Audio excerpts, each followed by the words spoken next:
જેતપુરના જૂની સાંકડી ગામે તૂટેલા વીજ તારથી ખેતરમાં લાગી આગ। રાજકોટ જિલ્લાના જેતપુર તાલુકાના જૂની સાંકડી ગામે વીજ તાર તૂટી પડતા ખેડૂતના ખેતરમાં આગ લાગવાની ઘટના સામે આવી છે।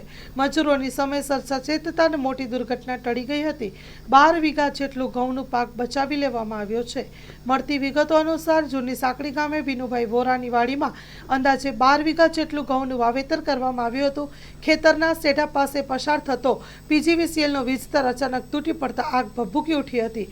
આગ લાગતા ખેતરમાં કામ કરતા મજૂરો તાત્કાલિક દોડી આવ્યા હતા। ભીના કોથળા નાખીને આગને કાબૂમાં લેવાનો પ્રયાસ કર્યો હતો। મજૂરોની સમયસર કામગીરીના કારણે આગ ફેલાતી અટકાવવામાં સફળતા મળી। જો સમયસર આગ ન બુઝાવવામાં આવી હોત તો 12 વીઘા જેટલા ઘઉંના પાકને નુકસાન થયું હોત।